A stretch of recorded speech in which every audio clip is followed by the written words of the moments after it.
बिस्मिल्लाहिर्रहमानिर्रहीम। मोहतरम सामईन किराम, अस्सलामु अलैकुम वरहमतुल्लाहि वबरकातुह। आज की मजलिस में 2-3 सवालात के जवाबात देने हैं और उन जवाबात में आप सबको शरीक करना है। लिहाजा आइए पहला सवाल देखते हैं। पहला सवाल एक साहब ने ये किया है कि मैं फ़िलहाल बीमार हूँ तो क्या रोज़ा छोड़ सकता हूँ और फिदिया अदा कर सकता हूँ?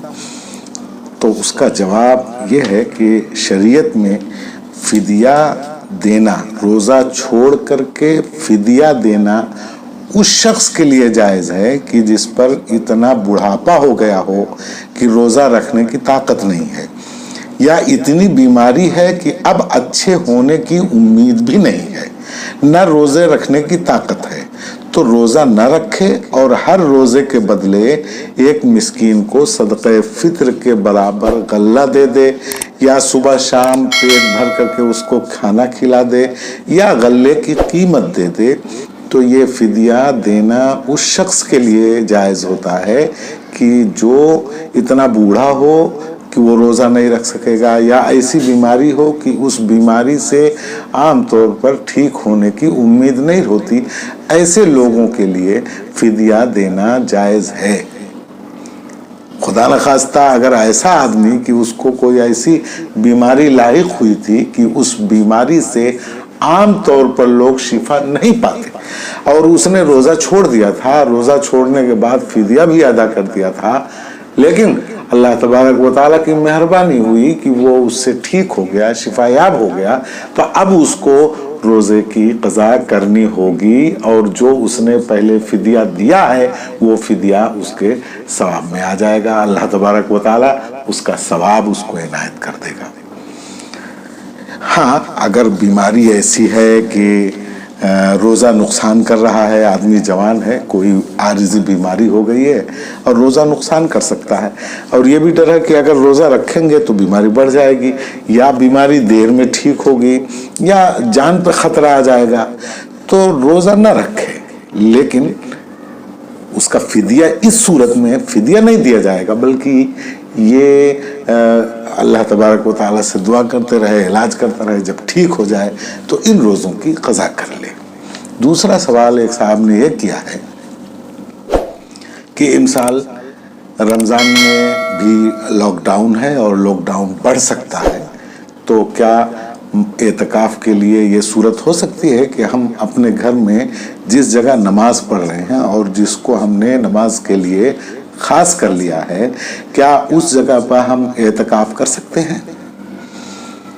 तो उसका जवाब ये है कि औरतों के लिए घर में जो एक मखसूस जगह नमाज की होती है, अगर औरतों ने उस जगह को मखसूस कर लिया है इबादत के लिए, नमाज के लिए, तो औरतें उस जगह पर एतकाफ़ की नीयत से एतकाफ़ कर सकती हैं।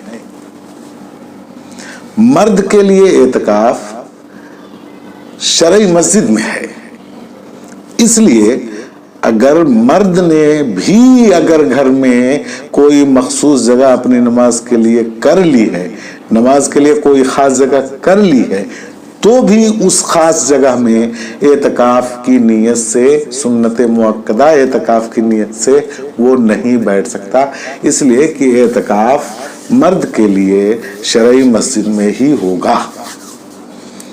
तीसरा सवाल यह है, एक साहब ने सवाल किया है कि अगर हमको कोई हाफिज मयस्सर ना हो तो क्या तरावी के लिए किसी ऐसे शख्स को हम मुतय्यन कर सकते हैं कि जो शख्स कुरान करीम देख करके तरावी में पढ़े?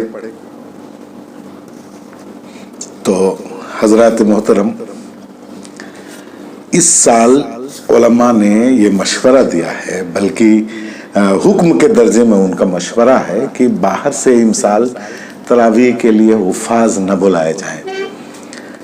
घर में भी अगर 2-4 लोग पढ़ते हैं, उस वक्त भी आप अपने घर में एक मखसूस हाफिज़ बुला करके और तरावी की नमाज पढ़ें, इससे एहतराज़ कीजिए, इससे बचिए।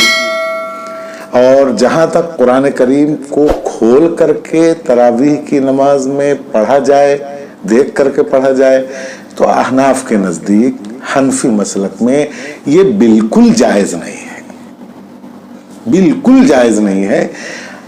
حنابلہ اور شوافع کے نزدیک مجبوری میں اس کا جواز رکھا گیا، لیکن ایک ایسی چیز کے لیے کہ جس چیز کی ہمارے مسلک میں اجازت نہ ہو، ہم دوسری چیز اختیار نہ کریں، یہ کوئی اچھی چیز نہیں ہے۔ تراویح کے سلسلے میں امسال بہت احتیاط سے کام لینے کی ضرورت ہے۔ گورنمنٹ نے جو حکم نافذ کیے ہیں، ان حکم کی پابندی، ان احکام کی پابندی بھی ہمارے لیے ضروری ہے، ورنہ مسائل کھڑے ہوتے ہیں۔ اللہ تبارک و تعالی ہمیں مسائل سے اور فتنوں سے محفوظ فرمائے۔ السلام علیکم ورحمۃ اللہ۔